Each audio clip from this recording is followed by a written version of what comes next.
Brooklyn Beckham enjoys £300 bottle of wine during quiet afternoon in as he complains that his wife Nicola Pelt is, in quotes, making him watch the hills.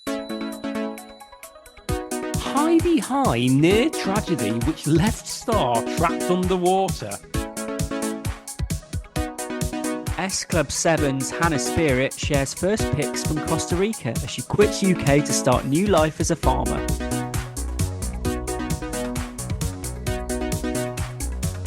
Hello, and welcome to Barely Contained, the podcast that tackles celebrity journalism with all the subtle grace and decency of the Go Compare man.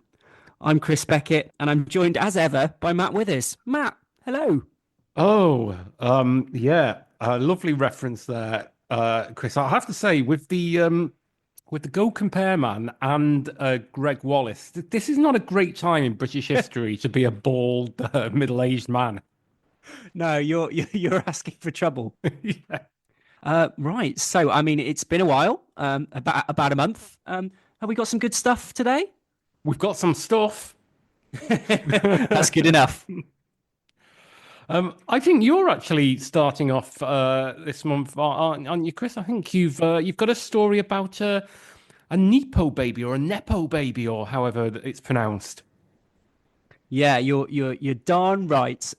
This is from the Mail Online, and the headline: Brooklyn Beckham enjoys £300 bottle of wine during quiet afternoon in as he complains that his wife Nicola Pelt is, in quotes, making him watch the hills. Lovely stuff. That's my kind of afternoon. Yeah.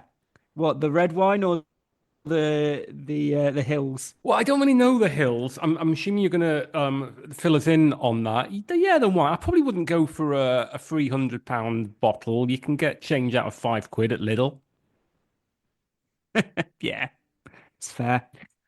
Brooklyn Beckham enjoyed a quiet Sunday afternoon in by tucking into a bottle of red wine worth £300 with his wife Nicola Peltz. Lovely. I love the idea that he's chucking into the bottle of red wine. It conjures up an image of him really getting stuck in, doesn't it? Yeah, I'm gonna take another glass. David and Victoria Beckham's eldest child, 25, has been joining his heiress partner, 30, in helping victims of the LA fires, organising a charity event last week to collect donations. Fair enough.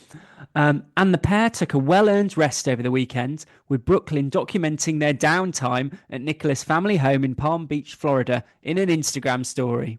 He added the caption, "My wife is making me watch the hills," with a TV showing the American reality series in the background. Although in his post, I think hills isn't capped up, which suggests that they're just there sat looking at some hills, him just marveling at nature. Well, I mean, as we know about Brooklyn Beckham, he's got an eye for nature. If you remember his ill-fated, was it him or was it Romeo who did the photography book? I think it was Brooklyn, wasn't it? I think it was Brooklyn. Yeah, I think he's had a bash at everything, hasn't he? Is he the one who's trying to be a chef as well? Yeah. I mean, they're pretty much interchangeable, aren't they? You know, them, the dad, them. The cozy afternoon spared no luxury with an open bottle of Sassicaia red wine from 2021 worth about £300 per bottle spotted on the coffee table, and Brooklyn holding a glass in his hand. Lovely. The cozy afternoon spared no luxury. Yeah. It's an odd way of writing that. It's certainly a unique way of employing the English language. Yes. He rested his legs on the table while wearing a pair of black shorts, showing off his many unusual tattoos. Oh my God, yes. Yeah, I mean, it's awful, isn't it? it's pretty bad, but you know, it can always get worse. Earlier, Brooklyn had posted a snap of a range of cheeses laid out on the counter as he made the most of his time off by checking out some fine produce, perhaps to pair with his lavish bottle of red. Wow. I mean, you know, you can leave the conjecture, I'd suggest, But yeah, checking out some fine produce. It sounds like he's perhaps at some kind of farmer's show. Yep, I'm looking forward to some reference to some very, very high-end crackers. Later in the evening, he took to his Instagram story to post a photo of a menu at a high-end Miami restaurant Komodo, who have recently teamed up with Brooklyn's condiment company Cloud 23. He's got a condiment company. Well, you've got to, haven't you? You've got to use that surname. You got my name, boy. What are you going to do with it? I don't Yeah. know. I'll start a condiment company. Well, Beckham, Newman, they've all branched out into condiments. Yeah, yeah. A Cloud 23 marinated Snake River Farms NY strip of steak at the restaurant sets punters back £84. Good grief. 23, was that Beckham's shirt number? Am I right in thinking? Oh, um, he was seven, wasn't he? And then he was, yeah, I think he was 23, I wasn't he? think Because he that was was. Michael Jordan's. That's right. So if it was any way like possible that he wasn't just riding on his father's coattails here, I mean, he's blown that out of the water with the choice of his company name. Yeah. His father, David, meanwhile, took a sweet selfie during a walk in the British countryside, wearing a check tweed jacket and a newsboy cap. A newsboy cap. A newsboy cap. What's that? Yeah, I can only imagine it's the sort of like, almost like the Hovis advert style. Someone on a push bike delivering bread or news, I would guess. I'd like to think it was a trilby with a press card stuck out of it, Or maybe. like people did in films set in 1950 Chicago to show that they were members of the Fourth Estate. Yeah. No, that's a good action. That's a good one.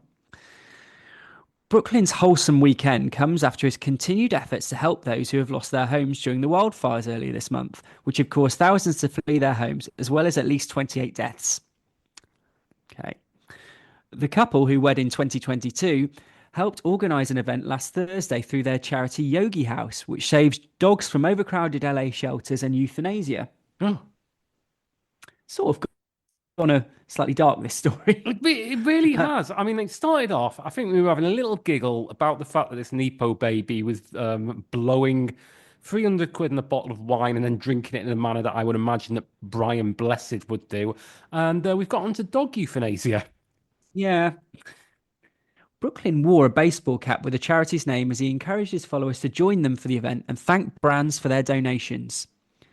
His and Nicola's $3.8 million condo thankfully avoided the devastating flames after the chef shared a photo from his window earlier this month with fires seen approaching, while his worried parents said they were heartbroken by the devastation.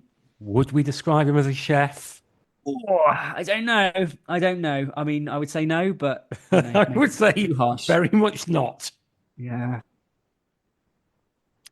The couple divide their time between the Beckham home in London, Nicola's parents' estate in Palm Beach, Florida, and the Peltz family's luxury apartment in an exclusive Los Angeles condominium complex where Rihanna bought a $21 million penthouse. Yeah, they could take in some of those dogs themselves. Yeah. Uh, is there much more to this story? Unfortunately, it does appear Just to go on for quite some time. lots and lots of talk about wealth, which, has its place, I suppose, but I'm not really. There's Yeah. a lot of descriptions of properties and how much that they cost. Yes, exactly. It all goes a little bit location, location, location. Yeah. Let's move to the comments. Let's have a look at the comments. Oh, it seems like everyone's just comparing notes on what they had for breakfast. Plop Strudel says, this morning I had two eggs sunny side up, bacon, potatoes, and a tall glass of orange juice. Well, To which someone replies, banana and some ciabatta toast with butter and Marmite. And then someone at the end of the thread says, you know what this means? You're a chef, Plop. well, fair point. And then our Sun Effect, very much chiming in with your comments. He said, firstly, hate the use of tucking. Just say drinking or eating. By the way, I had a nice cup of coffee with my cinnamon bun reading the post. Well, I mean, there are about 70 similar comments, but let's not linger. No, There's no. other news to be spun. So, Matt, what have you got for us today? Well, I've got some highly contemporaneous show business news for you, Chris, from the Daily Express online, and it's headlined "Heidi High Near Tragedy Which Left Star Trapped Underwater." Okay. So, So, presumably, this is a reference to the, you know, oft forgotten sitcom, as opposed to someone just saying "Heidi Hi" near a, near a yeah, tragedy. yeah, this isn't some sort of new American rap sensation called Heidi High that we're too old to have heard of. No, this is actually a reference to the you say oft forgotten, I'd say best forgotten 1980s Ah, sitcom Heidi High. more of a You Rang My Lord fan, were you? Well, there may be a mention of of said sitcom in this story a little further down. So yes, the stand first is fans of the sitcom did not realise there was a scene that nearly cost one actor his life. Wow. Yeah, I didn't know that. Yeah. I mean, I didn't, but I've happily gone at least 4 decades Yeah. without thinking of Heidi High. It is incredible that we have managed just to get on with our lives in those intervening years without having to dwell on this particular sitcom. And as we find out, it's entirely possible that the journalist who's written this has never heard of it before, which is almost certainly the case. It begins during its 8-year run. BBC sitcom Heidi High had millions of Brits in stitches. Oh dear. Yeah. You already check your facts. Yeah, I mean that is an out and out lie. Because from what I remember from Heidi High is even at a relatively young age, it was rubbish. Even at its peak, in its pomp.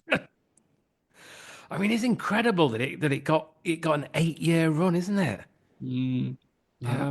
Because it was not good. It goes on.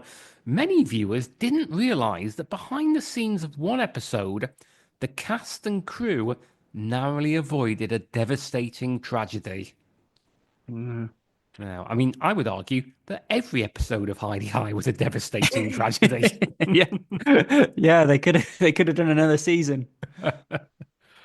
Oh, I mean, I don't know if there's somebody out there doing an episode by episode Heidi High podcast. It's entirely possible, isn't it? There is somebody out there doing, well, three of the stars of a Lower Low now have a podcast series where they dive deep into each episode one by one.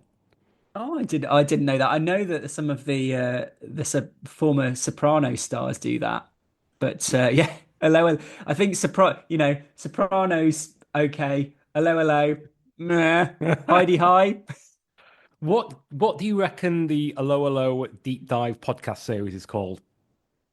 Um. Oh. Uh. Something about what was the policeman's phrase?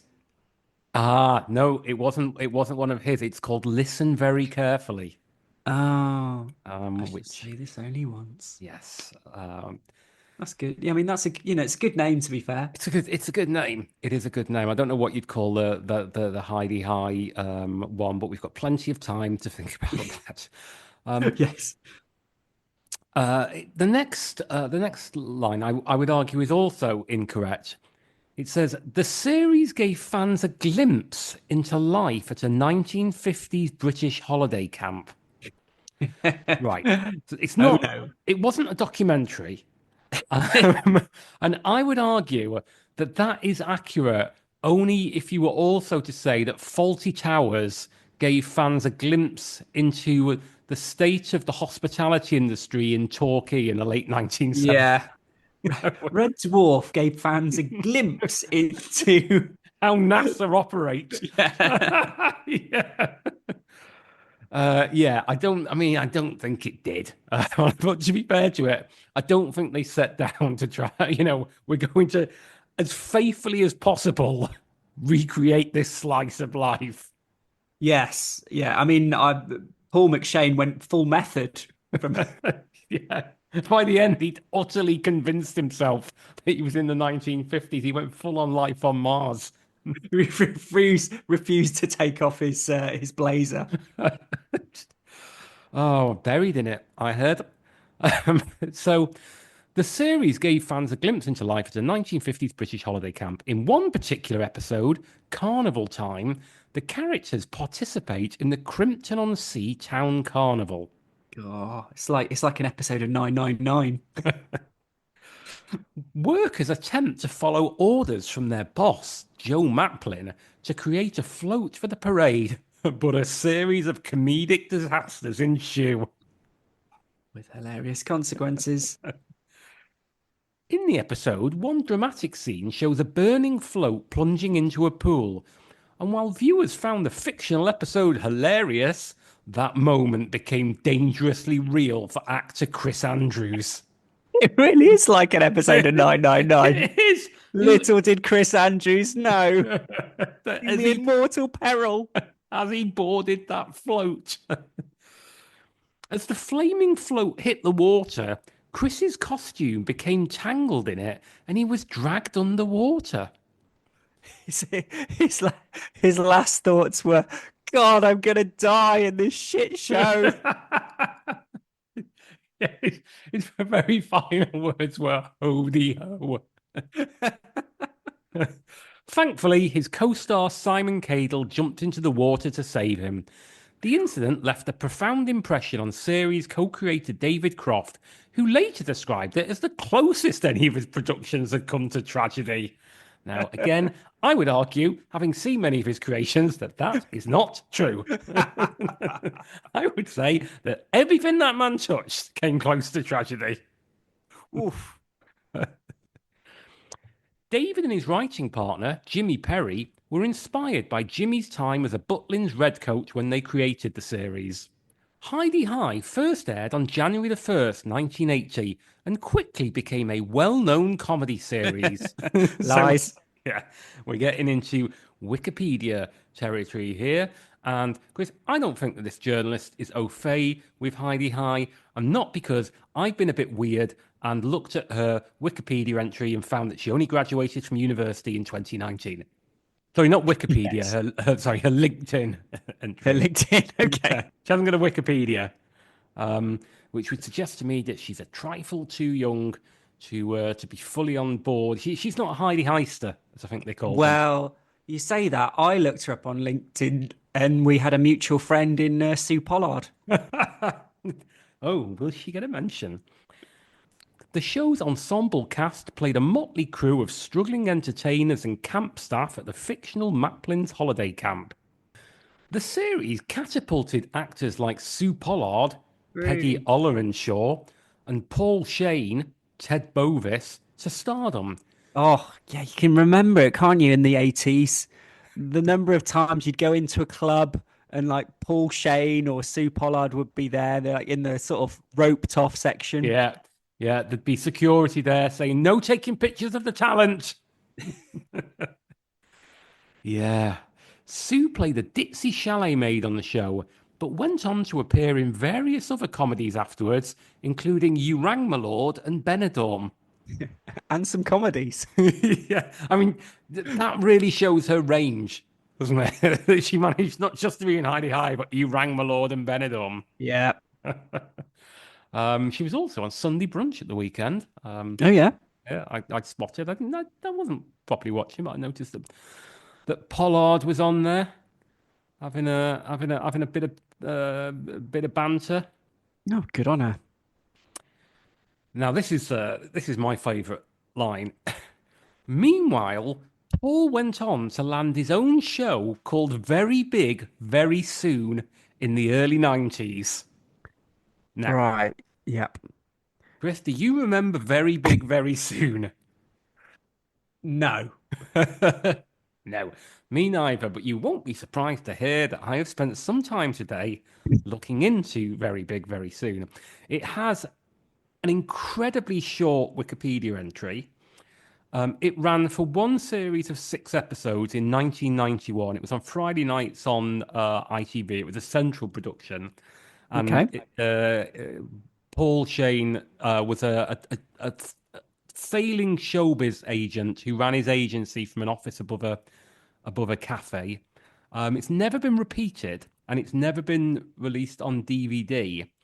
But weirdly, somebody has been putting every episode of it on YouTube, and the most recent episode they put up was just 6 days ago. Ooh, That's can we odd, isn't reach it? out to this person? Well, I would suggest this person doesn't want to be reached out to because I had a look at their YouTube channel and he very, very forcefully makes clear that he puts on his channel what he wants to and he will not respond to any requests. God, oh, that's a bit odd. Yeah, but there's all sorts of stuff on this person's channel. I mean, if you Google very big very soon, this is pretty much the only thing that it will come to. I've not watched a full episode of it yet because you only get 3 score plus 10 on this planet, and I don't know how much of that Yeah. time I want to spend watching very big very soon on YouTube. But yeah, very odd that episode 3 was only put up on there 6 days ago. Yeah, well, if you are the mystery YouTuber and you just happen to be listening, then yeah, please get in contact. We want to know what you're up to, why you're doing it, what's next. I mean, I don't want to get into this because there's not much comedy potential in this. But if it was only aired in 1991, it was never repeated, never released on DVD. Where's he getting it from? And I assuming it is a he because this is not the sort of thing that women do. Well, yeah, I mean, could it be someone with actual links to the show itself, like, you know, Well, let's see. I'm gonna have to go into this, producer? aren't I? Very, very big, very soon. Who else was involved? 1991 sitcom, one season.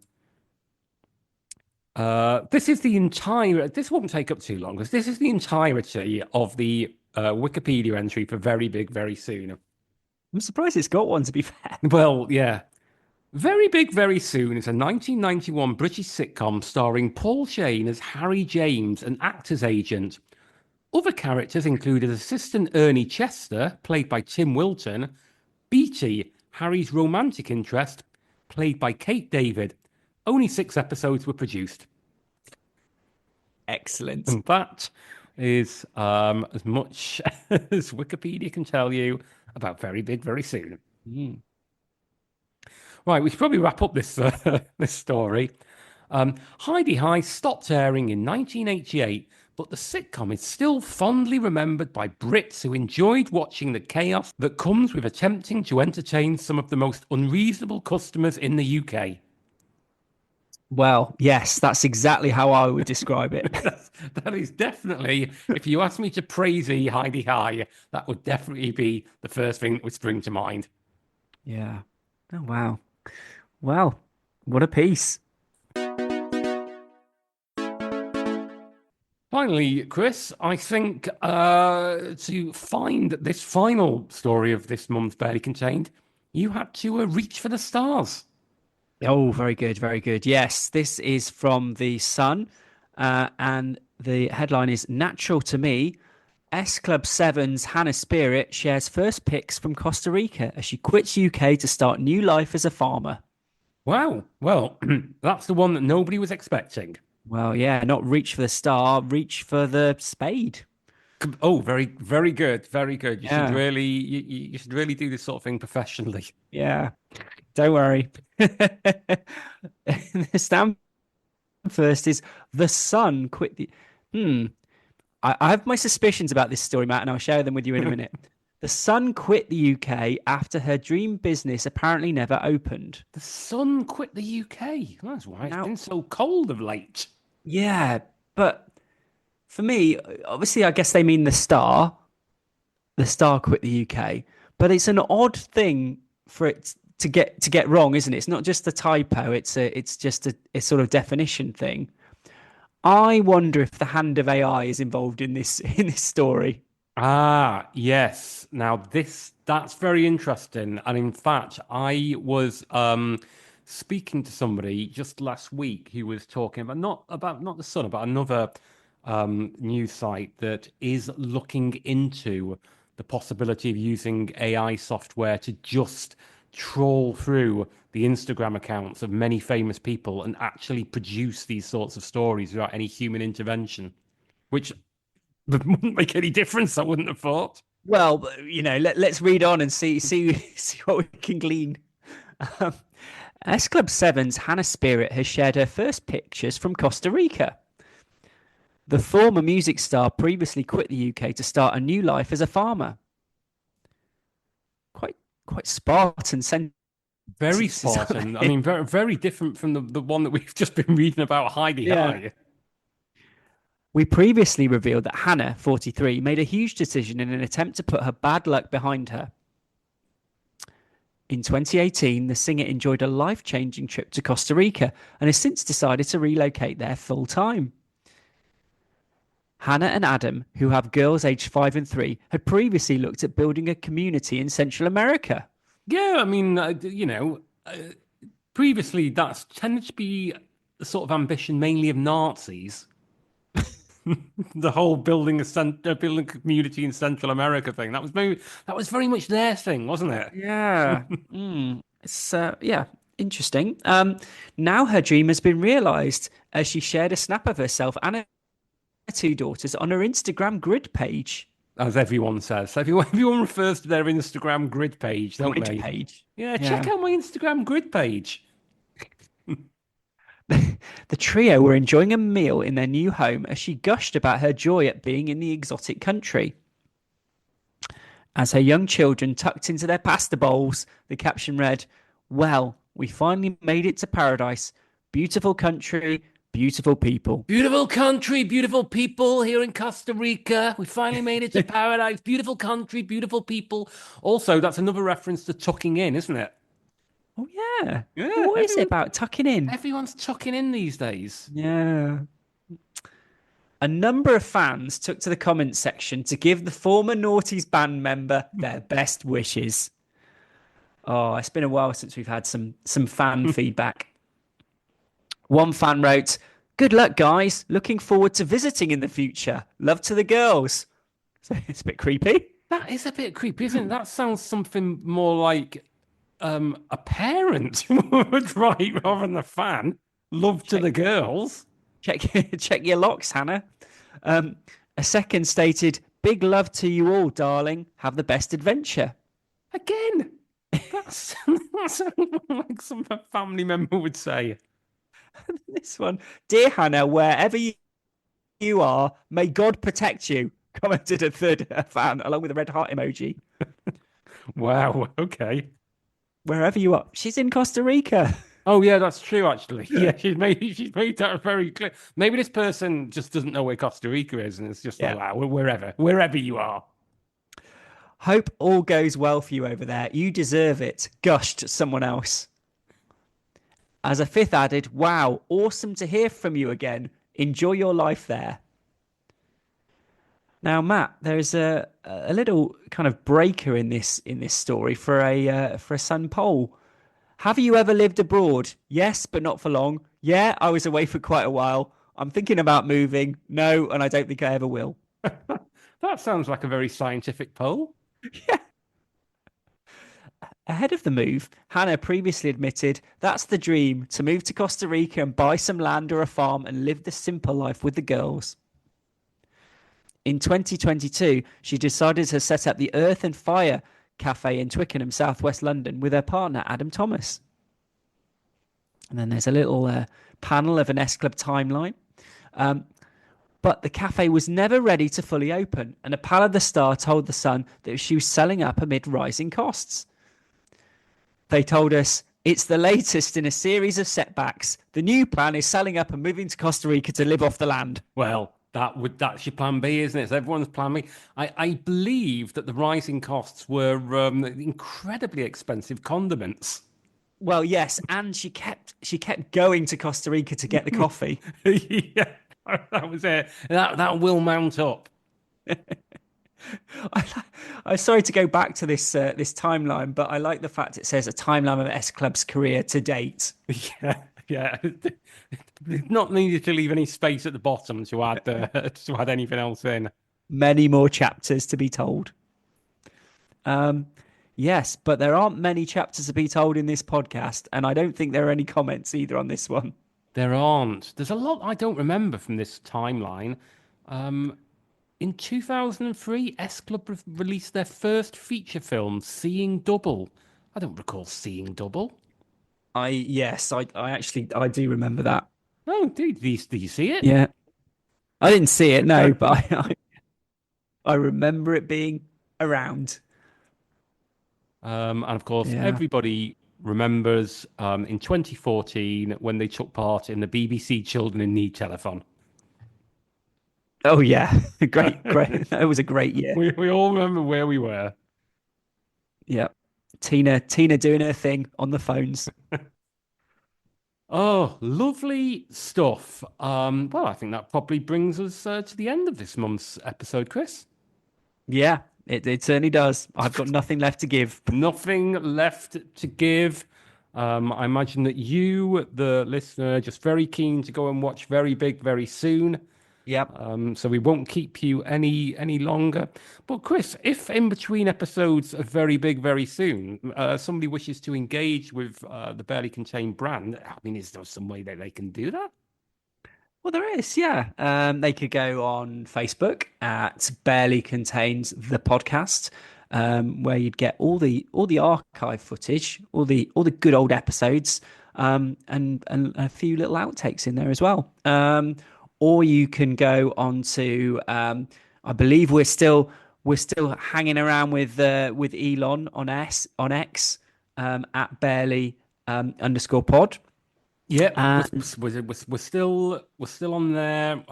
He'll be off to start a new community in Central America sometime soon. yes.